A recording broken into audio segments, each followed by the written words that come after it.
Hello there, Scott Telek, author of The Swithin, the Arthurian book series that makes reading the Arthurian legend easy and fun, if not exactly brief. And we're continuing our guided reading of Sir Thomas Malory's Morte d'Arthur, and Arthur has just met King Pellinore and seen the questing beast, so let's go. Sir Knight, said the king, leave that quest and suffer me to have it, and I will follow it another 12 months. Ah, fool, said the knight unto Arthur, it is vain thy desire, for it shall never be achieved but by me or my next of kin. Therewith he started on to the king's horse and mounted into the saddle and said, Gramercy, this horse is my own. Well, said the king, you may take my horse by force, but I might prove whether you were better on horseback or I. Well, said the knight, seek me here when you will, and here nigh this well you shall find me. And so he passed on his way. So now we have the ending of the scene we started in the last chapter. Why end it right there in the middle of the story like that? Well, we can't blame Malory for this one because apparently this version is heavily arranged by his editor named Caxton, who added all these chapter breaks and broke up the manuscript in a way that suited him. You can find Malory's unedited version called the Winchester Manuscript, but look out for certain editions of it, such as the one from Oxford, that abridge the story, and in doing so, if you ask me, take out the most interesting parts, those ones that give the whole thing its texture and character. But anyway, back to the story.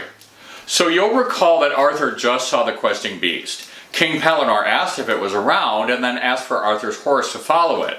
So that's where we pick up here.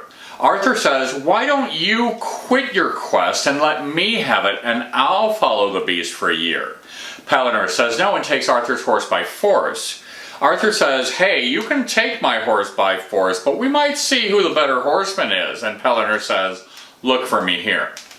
Now in some scenes Malory is better than the post-Vulgate, as we'll see in Book 2, but this is an example of where Malory kind of fails to capture the way this goes down in the post-Vulgate, which is considerably more charged. As written, King Pellinore is a very regal, proud man. When Arthur says he'll take over the quest from him, Pellinore is appalled, saying, you would be so uncouth as to take a man's quest? This is why he feels entitled to take Arthur's horse, because he now just thinks Arthur's a moron. When Arthur says, we'll see who's the better horseman, what he means is, yeah, well, if I had a horse and a lance, I would smite the living poop out of you, and then we'd see who's the better horseman. To which Pellinore responds, bring it on, soy boy. You can find me here anytime you want an ass whooping. Just not all in those words. Now let's take a second to step back and ask, why is Arthur saying he might follow the beast for a year? Isn't he kind of busy as king? Does this mean he's ready to give up on being king? Is he seriously thinking of quitting? We'll never know for sure, but it kind of sounds like this thought has crossed his mind. Then the king sat in a study and bade his men fetch his horse as fast as ever they might. Right so came by him Merlin like a child of 14 years of age, and saluted the king, and asked him why he was so pensive. I may well be pensive, said the king, for I have seen the marvelous sight that ever I saw. That I know well, said Merlin, as well as yourself and all of your thoughts. But you are but a fool to take thought, for it will not amend you. Also, I know what you are, and who was your father, and of whom you were begotten. King Uther Pendragon was your father, and begat you on Igraine. That is false, said King Arthur. How should you know it, for you are not so old of years to know my father. Yes, said Merlin, I know it better than you or any man living. I will not believe you, said Arthur, and was wroth with the child. So Arthur tells his men to go fetch him a new horse, and he sits down in a study. This doesn't mean he is in a study like a reading room. It means he has fallen into brooding again. And Merlin comes in the guise of a 14-year-old boy and asks Arthur why he's so pensive. By the way, in the post-Vulgate, Merlin comes as a 4-year-old boy. Arthur says he's pensive because he just saw an amazing beast, and Merlin's like, yeah, I know all about it, and I know all about you, and I know who your parents are. They're Uther Pendragon and Queen Igraine. Arthur says Merlin isn't old enough to know his father. This is a relic from the post-Vulgate in which Merlin had a line saying he knew Uther. So Arthur's angry and Merlin goes away. So departed Merlin, and came again in the likeness of an old man, 80 years of age, whereof the king was right glad, for he seemed to be right wise. Then said the old man, why are you so sad? I may well be heavy, said Arthur, for many things. Also here was a child, and told me many things that to me seemeth he should not know, for he was not of age to know my father.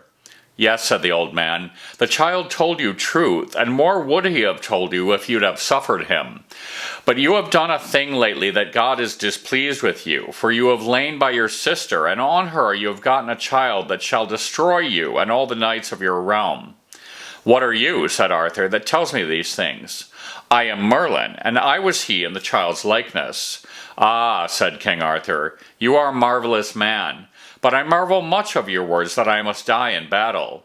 Marvel not, said Merlin, for it is God's will your body to be punished for your foul deeds. But I may well be sorry, said Merlin, for I shall die a shameful death, and to be put in the earth quick, and you shall die a worshipful death.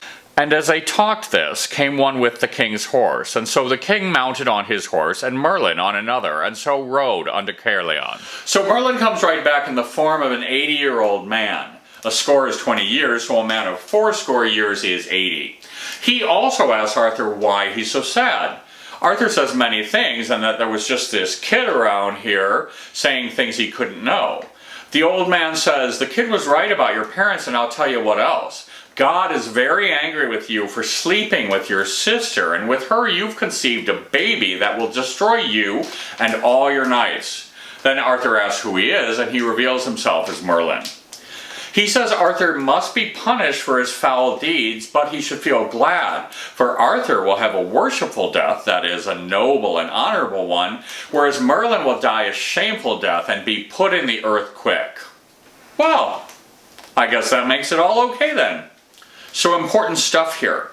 Not only does Merlin reveal who Arthur's true parents are, and one might do well to wonder if this is really the best way to let him know, but he also tells him that because Arthur slept with his sister and conceived this child, he will die, all the knights of his kingdom will be killed, and Merlin also means that Merlin's entire kingdom will be destroyed.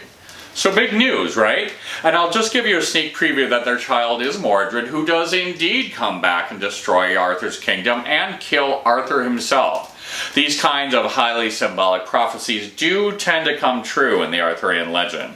But in the post-Vulgate, something happens now that Malory leaves out, and one assumes as part of his attempts to make everybody a bit more palatable and likable. In the post-Vulgate, Arthur says, well, just tell me when the kid is born and I'll have him killed. Merlin refuses. Arthur says, well, just tell me the day. And Merlin says, even if I told you, you'd never kill him. By the way, it'll be the 1st of May, in that kind of I'll help you ruin your life way that Merlin sometimes has. So killing the kids is Arthur's own idea. He's later persuaded to put them all on a ship and let it be cast adrift, because then it'll be God's choice if they live or die. And later on, Merlin covers for the king by saying it was his idea, but in the post-Vulgate at least, it was indeed Arthur's own idea to kill the babies. I need hardly tell you that his son is the only one who survives. Now, many people do not know about this aspect of the Arthurian legend, and many people do not like it. And I've had people stop reading my book series after 6 novels because they cannot countenance the idea of King Arthur doing this. So what exactly is going on here anyway?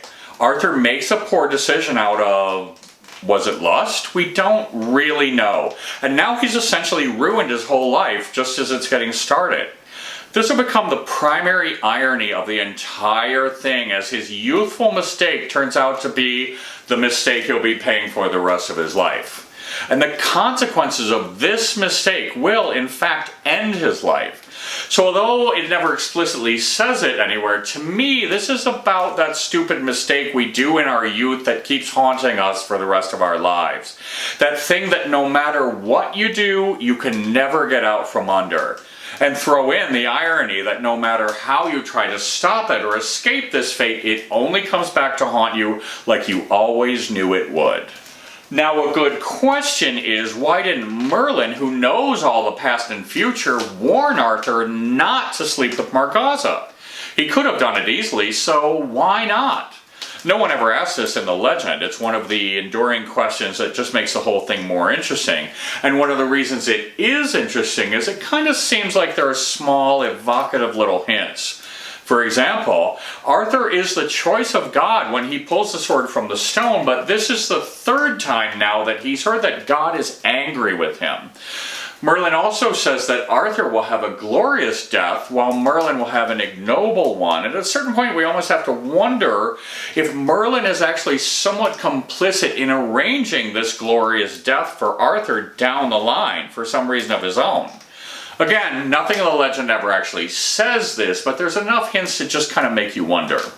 And anon the king asked Ector and Ulfius how he was begotten, and they told him Uther Pendragon was his father, and Queen Igraine his mother. Then he said to Merlin, I will that my mother be sent for, that I may speak with her, and if she say so herself, then I will believe it. In all haste the queen was sent for, and she came and brought with her Morgan le Fay, her daughter, that was as fair a lady as any might be. And the king welcomed Igraine in the best manner. So this just says that Arthur asked his adoptive father and Ulfius if what Merlin said about his birth parents was true, and finds out that it was. So he sends for Igraine to come, and she arrives in the company of her daughter Morgan le Fay. And since their issues are mostly discussed in the next chapter, we're going to wait for that one to discuss it. So, see you there.